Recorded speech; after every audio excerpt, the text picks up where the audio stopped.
The indie author revolution has been around for more than a decade, but we indies continue to push the boundaries of what we're capable of. From getting over initial prejudices to staring down perfectionism and author imposter syndrome, we've become a force to reckon with. Indie authors now wear more hats than ever as we strive to create a career full of meaning, prosperity, and potential. We've juggled the demands and continue to be rebels in the face of adversity.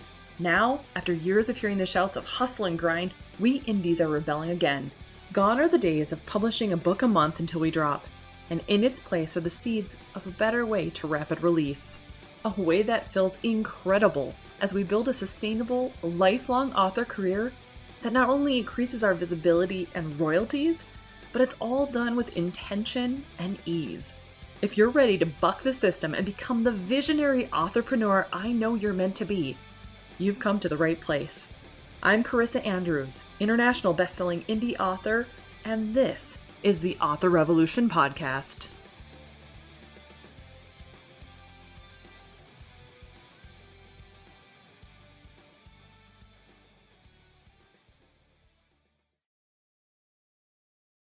Well, hey there, welcome back to the Author Revolution podcast. I am thrilled that you're here today.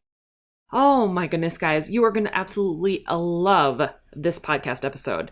My guest today is none other than Kat Caldwell of Pencils and Lipstick Podcast. And she and I don't know, we met, I think originally on Twitter. And it was just one of those things where we're in the same circles, we're talking about the same sorts of things. And the next thing I know, we are chatting up about indie authorship and what we do. And we're following each other's podcasts.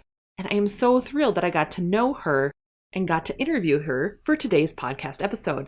So she is an interesting person because I'll tell you, her insights into how she approaches not only her own writing, but the way she does a lot of her own business approaches for Pencils and Lipstick, for the course she teaches, for her membership. She comes at things at such a unique and interesting way that it makes me excited about the different opportunities that she provides. So without further ado, I'm going to get into this interview because I think you're going to really want to hear what she has to say. Let's get to it. Hi, Kat. Welcome to the Author Revolution podcast. I am so glad that you're here today, obviously. I've clued my audience in a little bit about how we met and how this conversation came to be, but can you tell my audience a little bit more about who you are and what you do? Yes, of course. I'm Kat Caldwell, Catherine. Yeah. I was named after Katharine Hepburn, but my mother spelled it wrong. So that has, followed me all my life. Always wanted to be like her, didn't quite end up like her. I mostly grew up in Wisconsin, so we were almost neighbors growing up, probably. Yeah. I now live in DC with my husband and 3 children and a dog. And whoever knows, they're trying to get me to get a cat. So that's what I do. That's me in a nutshell. That's awesome. Well, obviously, it's not just you in a nutshell because you do a lot of other things like write books and talk about books and help the author community. So let's talk about your author journey to start with. Like, what has that looked like for you? Did you always know that you wanted to be a writer, or how did that come about? I did, except that, I'm an 80s kid. So my grandparents and my parents patted me on the head and were like, yeah, but for a real job, what? Yes. So I started writing my first book in high school by 2000. Oh gosh, we're going backwards, like 2003 or so. Self-publishing was still not a thing. It was a thing, but it wasn't really looked upon. So I thought I knew stuff. I'm in college, I know things. So I'm not going to go with self-publishing. I didn't have the money. So I found Publish America, which I thought looked awesome, and had, my stepdad look over the contract, and he was like, looks good to me. If anyone knows what Publish America is, it was like a scam. Oh, no. It was a scam. It's what, people would call a poor hybrid. So they didn't do any editing. The book covers were terrible. They claimed that you would make money, that you'd be able to get it into a bookshop. I took it into the university bookstore and they were like, we don't understand this barcode. Like our computer system won't take it. They were willing to take our book. And then of course people kept coming and were like, the formatting's weird. So anyway, oh no, all that to say it was a big bust. I was so proud of myself, and here I am, I'm going to be this literary person. I imagined myself in New York City, like, literary New Yorker. Absolutely. Yes. All busted up. So I kept, with the dream, but I got married, moved to Spain. My husband's from Spain, and did translation because it still was in my head that I had to have a real job. And then babies came and all that, and kept writing. But it wasn't until probably 2013 with a newborn third child, I was like, I'm going to do this. We seem to get desperate. We're like babies crying and we're like, yeah, like I need to find me again. It's got to be here somewhere. Yes. Yes. So I started writing my book. It was a long time. It was, I left the other one behind. I had tried off and on to like sell it and couldn't find really what I needed was like a mentor. That's what I needed to like, what is wrong with it? I don't know. How do you do this query letter thing? Like, what's wrong with my query letter? I don't understand why I keep getting these rejections, Sure. Keep in mind, like the internet was not that great. We had writersdigest.com, I think. And I had the big old query letter books that I would lug over to Spain. And right. I remember those. Oh, right. Like the next year you have to buy the other one. It's like $50. Right. They were not cheap. They were not cheap. And there were a few of them. I can't remember if it was the query letter ones, but there was like an agent one too. Like it was almost like a phone book for agents. Yes. Yeah. Yes. And you're like highlighting, what is women's fiction? I don't know. Just the information industry was not as up to date, so it took me about 4 years of writing and moving back to the States and figuring out how this whole industry works, that I finally decided I was going to self-publish in 2017. And then once I hit publish, I was like, I still don't know what I'm doing.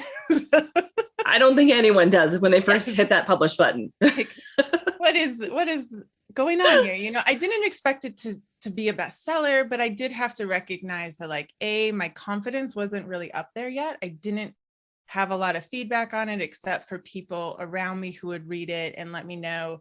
And most of my friends are pretty honest, but they're still your friends. Like they're not going to tell you if they hate it. Like, you can tell. Well, I don't know. I have a couple of friends that were pretty brutal. Well, some of them like are afraid to read the book, because they don't want to have to say if they.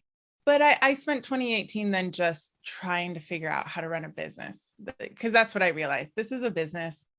I need to figure that out. I did a lot of business books, read a lot of business books, did, a couple masterminds, things like that. Came out with my next book in 2019. I did not write a series.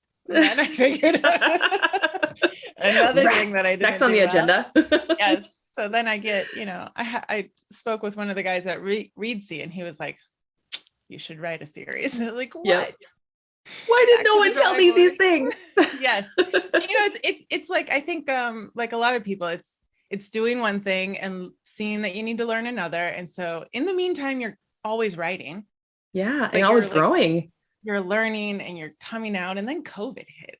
How is that already a thing? That's 2 years went by. So I came out with another book, but always writing. The biggest thing that I found was like, I didn't know what I didn't know. And I couldn't find people who could tell me, especially being in Europe. You're not in the States where we have a lot of local writing things, right? But sure, I was in Spain and France, and not a lot of people were writing around me. And so I couldn't find it. And online forums, you just go down a rabbit hole. And it was just, that's what I wanted. I wanted a community where I could find that. And once you start creating something, you start seeing it everywhere.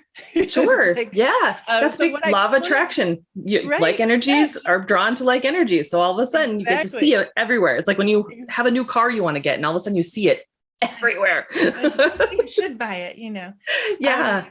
So I really took to like, I need to find this community. I need to figure out how to build this community. And so first part of COVID, I was just with different masterminds of like, how did you build your community, whether it was writing or otherwise. And then I launched my community, because it's like, what we need as writers is a place to ask questions, a place to be like, I tried this and it didn't work. Can you read this for me? Why do I keep writing goodbye with a dash? I don't know. Is that right? I don't know. How do you spell gray? I have no idea. Right. Like all these weird things. How do you market or blonde? That's another one. Yeah. Why is there an E, not an E? I don't know. So that's what I did. I came out with the community. What year is this? 2021. So beginning of 2021. Nice. And just little by little, we have a great community. We talk about writing all the time. That's fantastic. That's my favorite part. So we keep going with it. We have sprints. We have talks. I don't know everything, and I don't ever pretend to know everything. So I have people coming in all the time, editors. How do you look at your stuff through an editor's eye? Why are they saying these things? What does show don't tell mean? I don't know. Right. Explain this to me. People who know how to market better than us, something's going right for them. All these things. There's so many things to know. So many. That's fantastic. Now your community is on your website. Now, is this part of the one that's a membership where people come in through the membership? That's so cool. Yeah. I tried a couple of things before that, where I tried free things on Facebook. And the problem was nobody took it seriously. It was just, people wouldn't show up. I would show up with an expert and nobody would come. Sure. So the membership, they find it on the website. We do most of the things in Slack. So it's not related at all to Facebook, because there are lots of people who don't want to be on Facebook. Yeah, and absolutely. We don't want distractions. So, you know how you get on Facebook and you're like, I'm only going to look here. Yes. And that never happens. So that's why I use Buffer. Exactly. Or is that just me? No. It's completely separate. We do it on Slack. We're actually looking at Discord now, because you can have video inside Discord, which is very exciting. I think you can do it in Slack as well now. I've seen like them have like multiple. Ooh, I think so. I think they're starting to implement it. Maybe it's just in beta. I'm not quite sure, but I think you can now. Probably trying to keep up with Discord, Probably. Yes, absolutely. So we actually meet a lot on Zoom, and I know everyone's kind of tired of Zoom, but the communities from all over the States and Canada and Spain. Now that I'm thinking of it, look at that, we're international. That's awesome. So we get on and we actually write together. So I don't know if you've ever done sprints before with other people. I think sprinting works really well. I used to do it by myself, where I would set a timer and be like, I will not look at my phone for 15 minutes. Yes, absolutely. When I was addicted to my phone, whatever habit I want to break, I sort of do that. So I thought, well, I'll do it with my writing, because if you have kids, you just use whatever time you have. Absolutely. So I implemented that during COVID. And that was kind of the first thing of like, let's get together and write. We started out 3 times a week, and now we meet 8 times a week. Wow. So 20 hours of sprints a week. You can show up whenever you want, but it's just on Zoom. And it's weird how it works. Just psychologically, you walk into the room and you're like, I might as well write because everyone else is writing. Heck yeah. Well, it's that whole energy too of like being able to say, okay, guys, family, whoever is outside my door, I have a meeting I'm going to, don't interrupt me. And it's so much easier to like, you're on a call. They can see you're on a call. You know what I mean? And they have to stay out. And so it's just easier then to focus because of the fact that you've got that energy of the writership going. It's really cool. Even the Zoom meetings, they're phenomenal. Yes. And I know you talk a lot about mindset, and that I think mindset wise, it's easier to tell your family I'm in a meeting than it is to say, I need to go write now for some reason. And I hope that we get to that point where I need to go write means, carries that weight. But if you need that excuse, I'm in a meeting. You can see I'm in a meeting. There are other people here. Please don't interrupt for 1 hour. Give me 1 hour. Yep. I do that a lot with my youngest son. He's the only one that kind of interrupts. And I will not so much meeting anymore, but I'll say, I'm in the middle of writing my chapter. So when I'm done with this chapter, yes, we can go play, or yes, I can get you whatever it is you're asking for. But as you can see, I'm still writing this chapter. And so he always is like, how's the chapter going? Yes, how many words I left. So it's cute because he is associating the writing part of it. Like, this is work, this is still work, but this is the chapter. So when I'm done with this chapter, then you can interrupt. Then you implement math. You're like, if my chapters are 300 yes. words, he's like, oh no, never mind, Mom. See you later. Yeah, I gotta go. Although he is my math kid. So I don't know. He might be, he might start doing the work. So it might not be good. You can give him your launch plan. Be like, how many days you left, and what percentage is that, hun? Yeah, right. Give me the ideal date to launch based off of these parameters. Yes. You never know. You never know. He'll become my Stephen Hawking or something. Oh my gosh. That'd be awesome. Wouldn't it? Oh, he loves science and space, so you never know. Crazier things. Researcher. Yes. We'll research this. Absolutely. Oh gosh. So how many books do you have published now? How many are out?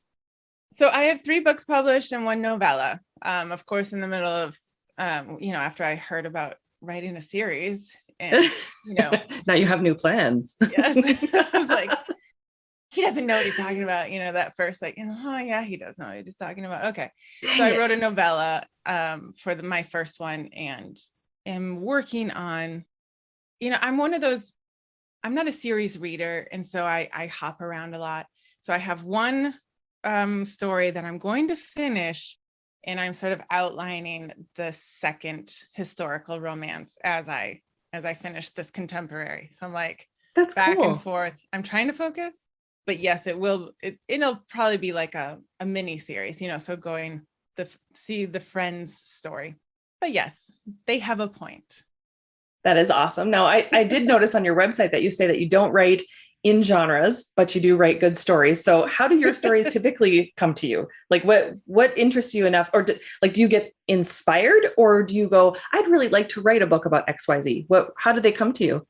Yeah, that's funny. And so like the first one, I'm really interested in people. I used to make up stories about people whenever I was a kid. So Wisconsin, big family. My stepdad at that time was like Irish, 8 kids. So you get like so many cousins that you get lost among people. Yes, same. Us Northerners are like, where are the children? I don't know. Yes, there's like bazillion of them. And then when you leave the house, you're like, gosh, why is it so quiet? It feels weird. Yeah. Yes. Yeah. My mom was Erin Patricia O'Connor was her maiden name. So I feel it was Irish family with bazillion cousins everywhere all the time. Yep. And you only go home if you're bleeding, Yeah. Right. And I was usually the one under the willow tree with the book going, she's in the house. She's in the house. Exactly. So I was that kid too. Like, I know where everyone is. I know, and I'm making up stories about everyone. I also would read books, like whatever, there was no Amazon, and books were expensive, and I didn't live near a library. So whatever I could get my hands on. And a lot of them were my grandparents' books. So for visiting one grandparent or another. And some of them were like not very good, well written. I didn't like the ending. So I would write the ending. Nice. For them. That's cool. I don't like this, So it's really more about people to me. I'm very interested in people's. I should have studied psychology, but I wasn't smart enough to understand that. So a lot of times it's like, what would happen if this person got into this situation? For the first book, Stepping Across the Desert, I like history. So I was reading about the Barbary pirates, because I found out that, so Don Quixote, the guy that Cervantes, who wrote it, he was taken by the pirates because Europe used to no one used to live on the coast, because pirates would come up and just kidnap you. Oh my gosh. Because, it's the 1600s. This is what we do. And so I was like, that's really strange, And so the Catholic Church would pay ransom, and the Anglican Church was like, no, thanks for taking our people off of our hands. Oh my gosh. Yeah, isn't that terrible? So that's kind of where it starts, what would happen if somebody, a woman got in North Africa, how would she get home? And so, it never follows exactly how you're imagining it from that very moment. Yeah. But that was the seed of it. So I sort of go like that, what would happen if we do this, and I don't know, I guess a person comes to me, and then I have to figure out a story around that. Cool. Yeah. I know Stephen King is very similar to that. I mean, not so much around the people, but the question. Yeah. He's talked about that, how his stories will come based off of how would you react if XYZ happened? If your pets came back to life, or if you were trapped in the mist, or, it's that there's always that inciting incident, and everything else goes from there for him. So it's very similar, except you start with the character. That's really cool. Yeah, but you have to find that inciting incident, and that can take Yeah. a while. So with this new one that I'm working on, it started with what would happen if two brothers were in a band and like the day before their big concert, like they're finally going to make it, one brother just doesn't show up. And of course that's like kind of where it starts, and then you have to figure out like, why isn't he showing up? Why is this other brother, and so it really kind of moves from that, and sometimes the story turns out completely different. So one of my issues then is finding that inciting incident, Sure. which I wish Stephen King would give me some download. Maybe it helps when you start with the inciting incident and work your way backward. Yes, so you can fill in the people, so yeah. If anyone has inciting incidences, let me know. Right. Oh my gosh. So is that your biggest struggle as an author, or what is your biggest struggle so far as an author, as you're kind of working through the process and trying to figure out your method? Yeah, I think part of it is the inciting incident. Part of it is I'm okay with reading really long books, and not everyone else is. And I'm kind of a classics girl. You can't write like the classics anymore. Nobody cares what the wall looks like. Like nobody cares about the wallpaper, so I had to really learn that, like, all these details that I like or might enjoy, other people don't. And that it's really about the change of the person. And so figuring out why are they deciding to do these things, and what is then going to cause them change, and then finding an incident that makes sense to force them to change. So for a while I would struggle with, like, there's a difference between storytelling and an anecdote, because you can tell like a story at the dinner table in which you are expressing yourself through your emotions and your body language, and it's coming across to people sad or funny or like, what just happened, shocking.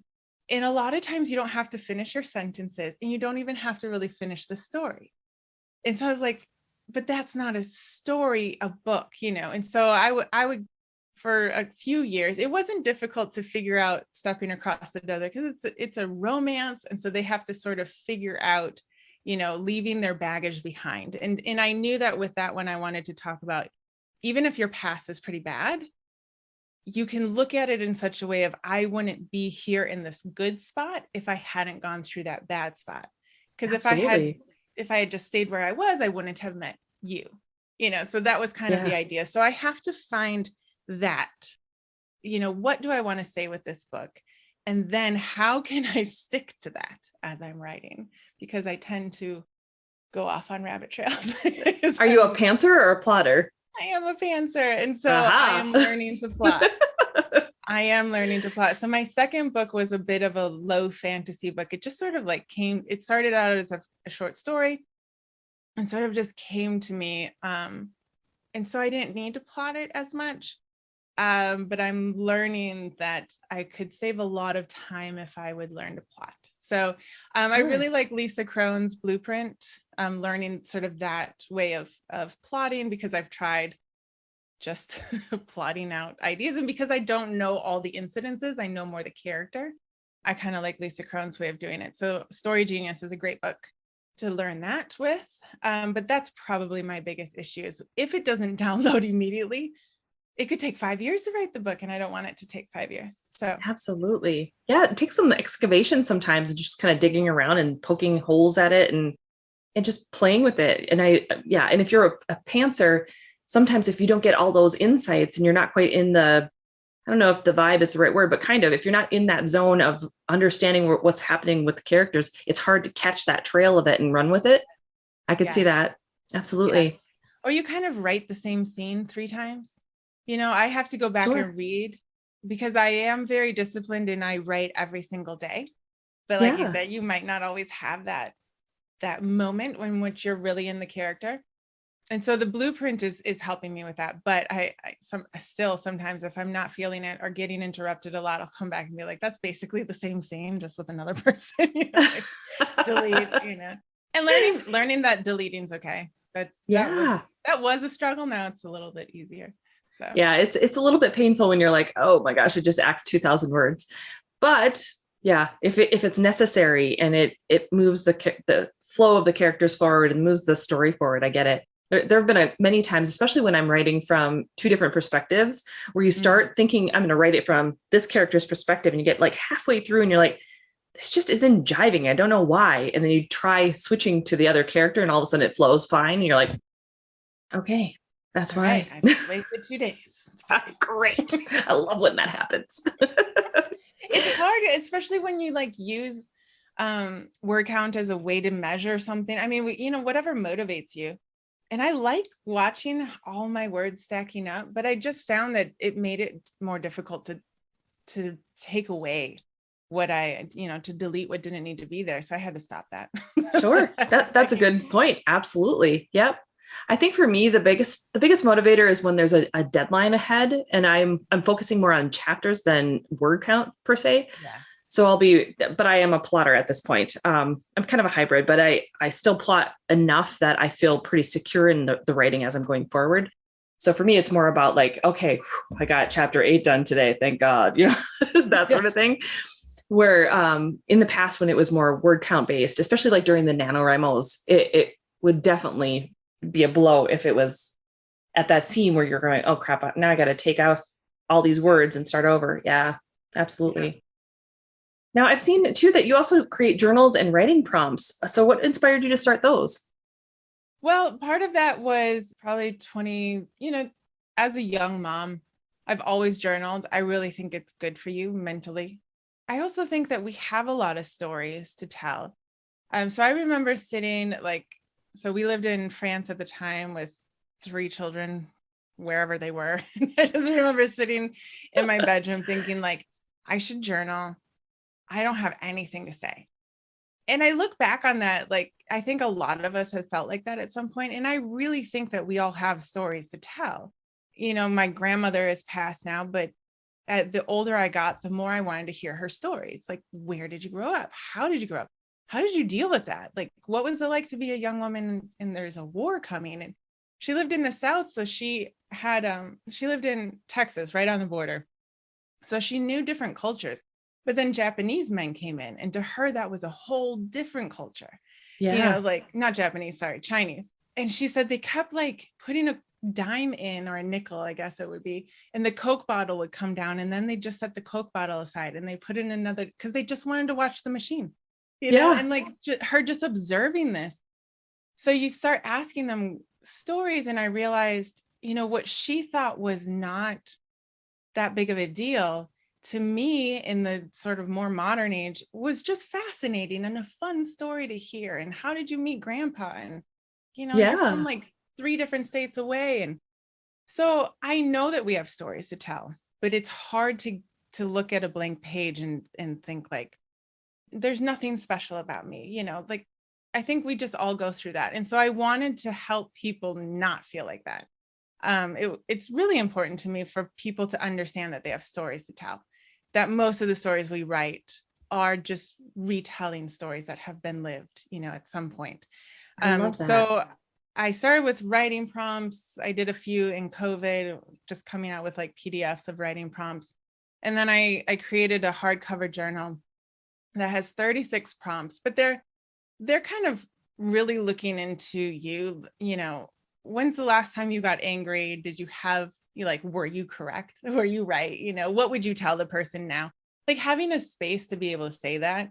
How did you meet your significant other? What's your favorite recipe now? What are you watching now? Like, documenting who you are in this moment.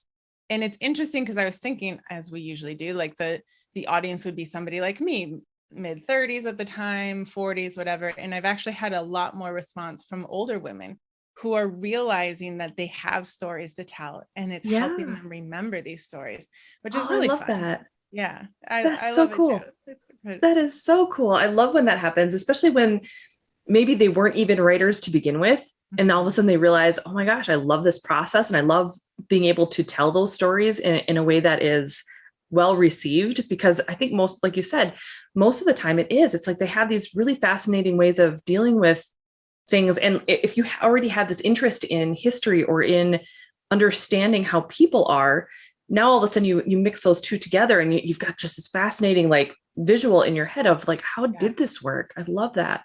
Yeah. And you have the separation of time. Think of our mothers and our grandmothers. They lived through some crazy times, especially as females, Right. and we're living through some crazy times. And so maybe we don't look at it now because we're just in the midst, but I think 20 years from now, we'll be like, huh, That was a weird time. Do you remember that? Yeah. What was it like to homeschool your kids when there was COVID, Mom? Like, what happened? Like, what was that like? Well, do you see why these pictures are bald?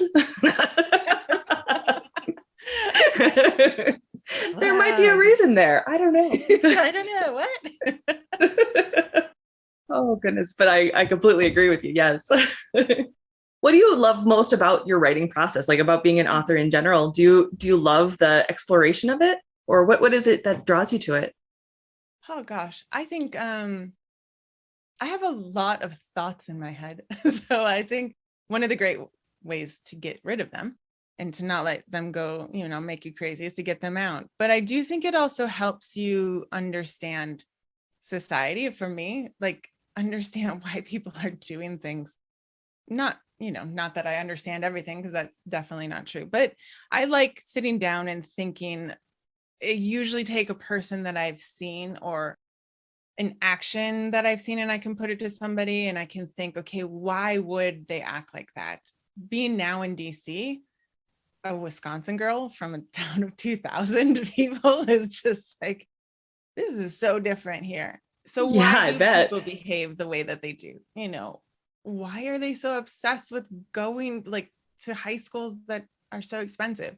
Instead of, it's easy to mock each other. It's easy to, we know this, where if you're ever on Twitter, that's sort of how we're becoming as a society. But the truth is, like, people do things for a reason, and most people are pretty normal and pretty nice. And so, all right, why would they do it? And so for me, it's like a process of figuring that out and how would they react. And I think that's why we read stories, why would somebody act like this?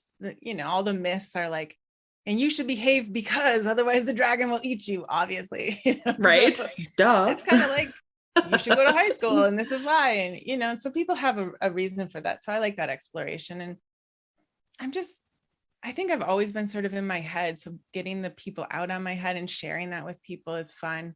Learning about storytelling, I think, is fun. It's just sort of, the more I do it, the more I like it. I like seeing it come alive on the page and realizing that you're creating this character, that's not perfect, but is enjoyable to follow. And I don't know, I just really like being in that moment where you can see the person moving and you're just trying to get it out as quickly as possible.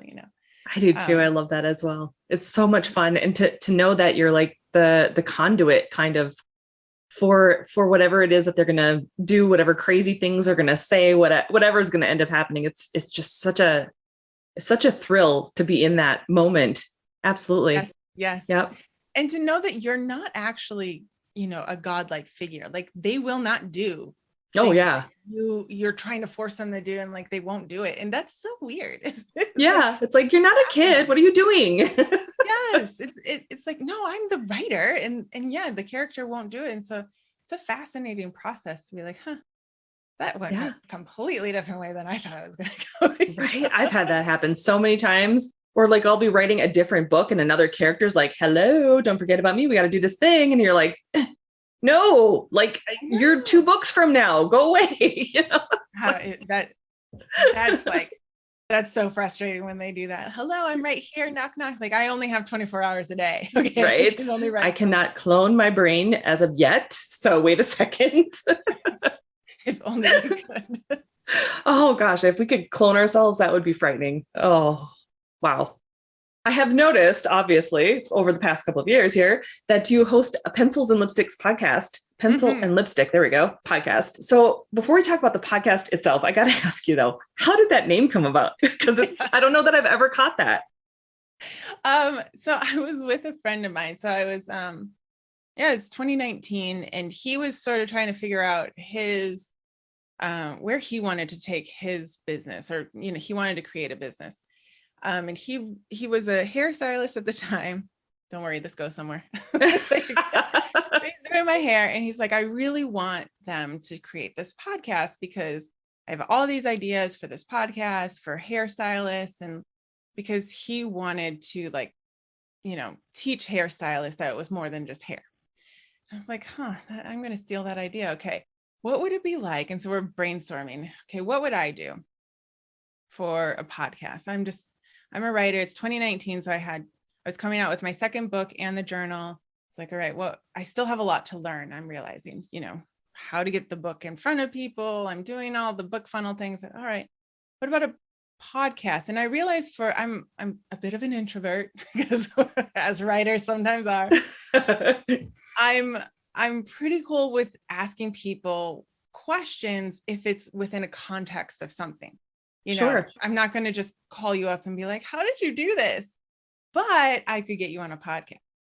Sure. So he's like, yeah, but you need a really good name, Kat Caldwell podcast. And I was like, I don't like that at all. That doesn't sound right. Like what would talk about books? And so we're brainstorming a lot. And I came in with really bright red lipstick on, and he was like, if you get your pencil and your lipstick. And I was like, I'm gonna call it pencils and lipstick. And he actually hated the name. He was like, no, you cannot call it that. No one will understand it. I was like, I'm gonna do it. Heck yeah. Oh, that's epic. I love that so much. Oh, I love when names come about that are like that, where it's just this unusual, unique way to be able to merge them together. And it's just perfect though, because it encompasses the energy and authenticity of who you are. So I think that's just so amazing. That's so cool. And I love that he hated it because it's like, see how it's doing now? No good at all. And I was like, well, too bad. I love it. And I love that you stuck to your guns, that you were like, nope, this is it. That was the right one. I love that. I'm not very good at titles, but I was like, no, I think that's good. Yeah. It's good. Yeah. It's okay now. I feel complete with that. It's awesome. I love that. Yep. So when it comes to the podcast itself, then how is it different from other writing podcasts? And like, what, I guess, called you to actually create it then? Was it because of your friend doing one for the hairstylist, or was there something that was kind of playing at you before then? I had been listening to podcasts. I really like the medium, especially as, my kids are older now, but as a mom, like, oh my gosh, we moved to Dallas and you live in the car.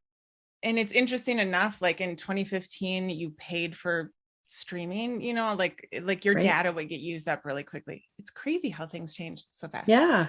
So podcasts you could download, and then you could delete. So I really loved the medium. And so 2019 early, we're talking about it. How would I do it? How would I figure it out? And my brother's an artist. And so what I was realizing trying to figure out my business was that I could learn a lot from small business owners, but they were not creative business owners.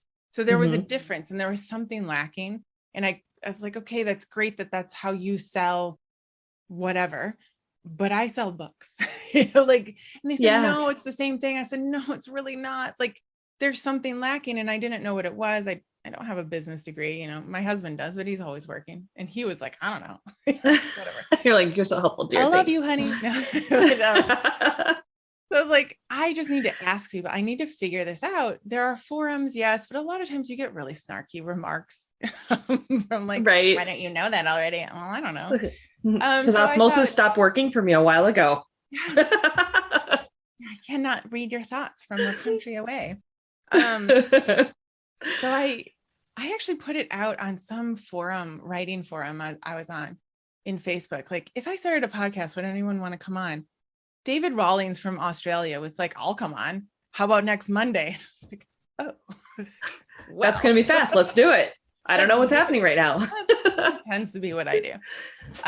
So that's what I did. And at first I did anybody who is doing a creative business. How can we help each other out? There's a collaboration between it. And part of that was just to get people on the show and learning. And so it was a lot of authors, but it was a lot of other creatives like muralists and artists. I had some fantastic people on there. Were very interesting to listen to, but I realized like about a year and a half ago, a little bit less than that I was getting more and more writers. And really what I was more interested in was writing. And at first I thought, well, there's lots of writing podcasts out there. But I think what's different about mine is I don't have a specialty more than I find myself being like the middle woman. I can get that person and I can get the audience and then they can talk. That Like, is so cool. yeah. So I see myself more as that. I don't have, like Writers Inc. Those guys know a lot. You know a lot about mindset and things like that. You have a lot of teaching that you can do solo. And I do a lot more interviews because I'm fascinated by a lot of things. And you ask me weird things about Cervantes getting kidnapped, and I could probably tell you, but not everyone wants to know about that. Then those people don't listen to that podcast episode. It's fine. Why are we talking about this? So I love learning from other people. How did you do it? And I think a lot of it is asking questions. So that's what I do. How did you come up with this? How did you get it? I just had somebody writing a memoir, and it's like, that sounds really hard just mentally. How did you deal with the criticism? People have opinions about you. So we talk about that. And so that's a bit what's different. We might talk about people's books, but we talk more about the journey and the questions that other people have, and then what they have to offer. Because a lot of people have amazing groups, amazing coaching, amazing products, and we need to be connected with them. And I think absolutely, you might have a mindset group and somebody else might have a mindset group, and you're going to connect with some people and they'll connect with other people, and there's enough people in the world, absolutely, to connect everyone. So, and you can be connected to more than one group. Oh, for sure. I am. Right. Same. It's like being a reader. You can read more than one author's books and enjoy all of them. And so it's that same process of, I don't really think any of us, especially in the creative industry, we're not really in competition with one another because we're all doing things just a little bit differently, and they all enhance everything that everyone does. Yes. So, yeah. Yes, I agree. And there's writing coaching. We can always learn writing. I was that young person that thought, well, I have a talent, like 20-year-old. I know how to write a book. I just finished a book. So obviously I know everything. So I don't really have that attitude. Because don't all like young adults? I'm pretty sure they do. I wrote one book. I know what I'm doing. And, you become more humble as you get older. You're like, actually, I have no idea what I'm doing. Yeah. All of a sudden it's like, oh, I didn't know that. Crap. Yes. I totally get that. Stages.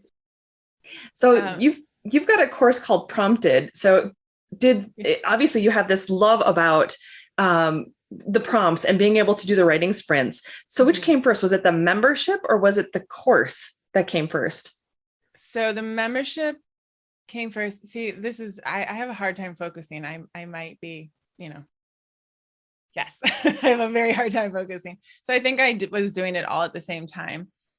I realized that, I was doing sprints. I was doing free sprints and they were prompted. And so that's kind of how I just grew my audience. Like, I'm willing to be here having this prompt and we're going to sprint to it. And I like prompts. I think they're really fun. Just, I look around me and I try to think, like, this guy was in Dallas, had a mannequin's head on his antenna, like, what? That looks really dystopian. Like, okay. What is going on here? And so I wrote a little flash fiction about, instead of Roman soldiers with their spears, like, they're in these cars with heads on sticks. I don't know. I think I was watching Vikings at the time. So I was like, well, look at that. So I think people's, sometimes you get trapped by your own brain. You need another prompt. Story a Day has great prompts. She has like decades of prompts, a decade of prompts on her blog.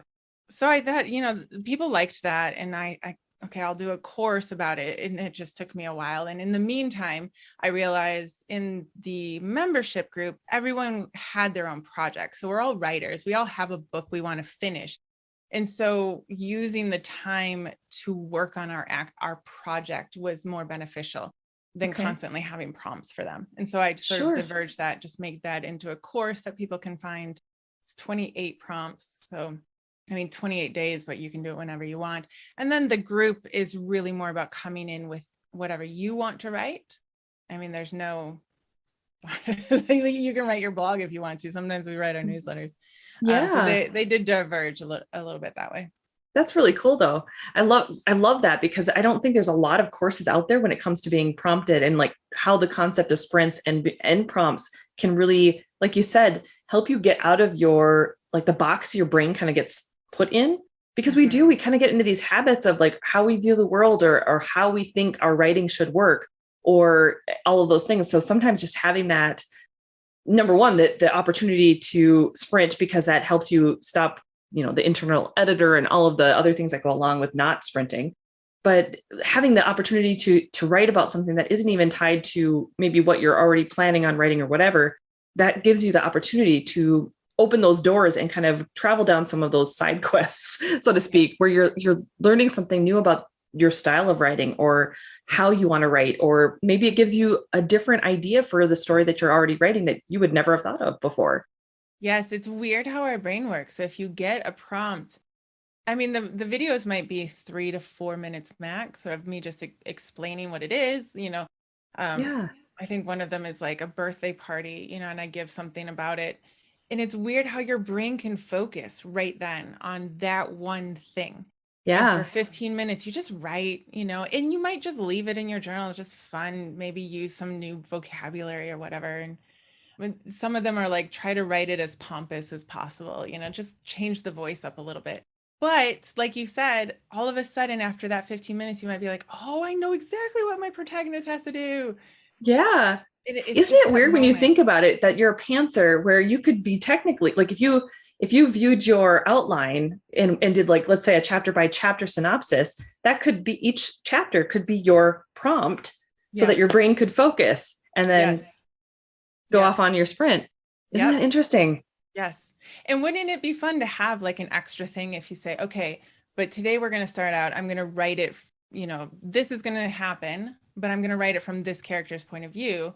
And then I'll rewrite it. Cause I mean, I think we're Yeah. so consumed with like getting our books out there so quickly that sometimes we don't have fun with it. And so like, or Yes. do it from the first person's point of view. If you write in third person or vice versa, you get to use that. Your readers will want that. Like, would you like this scene from the 5-year-old's point of view? Like, yeah, of course I want that scene. Yeah. I've actually broken the mold a little bit with this new series that I'm doing right now. Similarly, like that with Accidental Alpha, I have everything from like I'm used to writing in first person present tense because I like the immediacy of it Yeah, and I like the unreliable narrator aspect of it.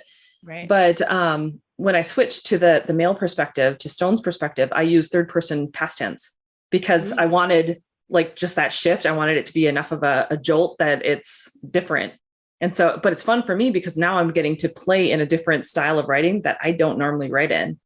So it's yes, kind of flexing that muscle and I'll admit it takes longer to write those scenes, but it's fun to do because I don't normally write like that. So it's yes, neat. yes. And Lisa Crone actually says to write some of your backstory in the first person if you write in third person. So I write third person past. And so I did that and I was like, oh, this is really interesting. And it's it's not going to necessarily go in the book like that, but Yeah. it helped me understand the character. Now it's in my head, it's developed. And yeah, I mean, you just hand it out as, extra content to your readers, and that's always fun. Oh, absolutely. Yeah, that's so cool. Okay, so where can my audience go to find out more about you, about your podcast, your membership, your course? Where do they go in order to learn all the good fun stuff? All the fun stuff. They can go to Kat Caldwell with a Kat Caldwell.com. It pretty much has everything there. I hope to organize that website a little bit, but it probably won't go down ever. So don't get your hopes up, guys. Just start digging. It's there. There is also Google, or go to my show notes and you can find everything there as well. Yes. I mean, I'm on all the social media. I'm mostly on Instagram, but yeah, Kat Caldwell has everything, the courses, the membership. If they want, specific questions, they can DM me on Twitter or Instagram. They can sign up for my newsletter there. I answer all the replies. But if you want to just try it, you get 2 weeks free. You can come in, you can sprint for 2 weeks. We have marketing masterminds on Fridays. You can see if it's for you, That is and so cool. no strings attached. Awesome. Well, thank you so much for being here today. I'm so glad that you were able to take the time and tell us all about all the awesome things that you're doing. I know I personally love your podcast and I love all the different like aspects that you're doing. I didn't realize about the courses and or the course and the membership until I was digging around a little bit for this though, which is super weird because I'm like, how did I miss this before? But I'm so glad that you're able to be here. Thank you so much for joining us. Thank you for having me, Carissa.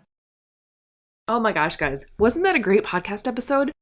I love the way that Kat is so interested in the storytelling that everyone, has within them, whether it is understanding that they themselves have stories, that you have stories to tell, or just helping to suss out those stories if you're getting stuck.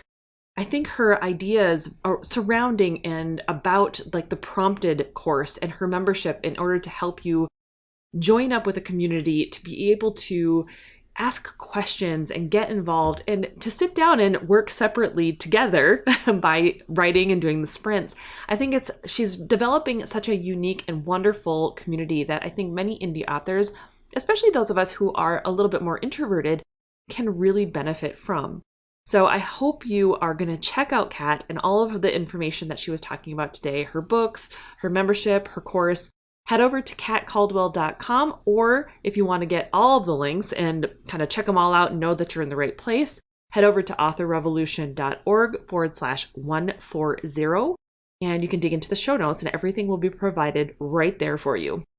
You can also download the transcript to today's interview and just get a feel a little bit more for Kat. In fact, make sure you're checking out sometimes the podcast show notes, because if I have an interview like this and we've opted into a video, the video version of it will also be available. So make sure that you're checking that out as well if you want to see Kat in person or see some of the other interviewees in person as we're having our conversation. So hopefully you've had a wonderful week. Hopefully your July Independence Month is kicking off well. We are already mid-month. I can't even believe it. In fact, today, as I'm recording this outro, it is Prime Day on Amazon. So I've already put out information about how we independent authors have our month. Not just a day, we have a month. We're doing awesome things. So I do hope that you will also check out the Independence Month sale that I have going on with all the courses, because I really hope that you will level up your author career and see the transformation that is available to you if you just give yourself the insights and the breakthroughs that I know that you've been asking for. In the meantime, I hope you have a wonderful week. I hope you write tons of words. I hope all of the fun things that you're trying to get written on the page or planned out are all coming together. So go forth and start your author revolution.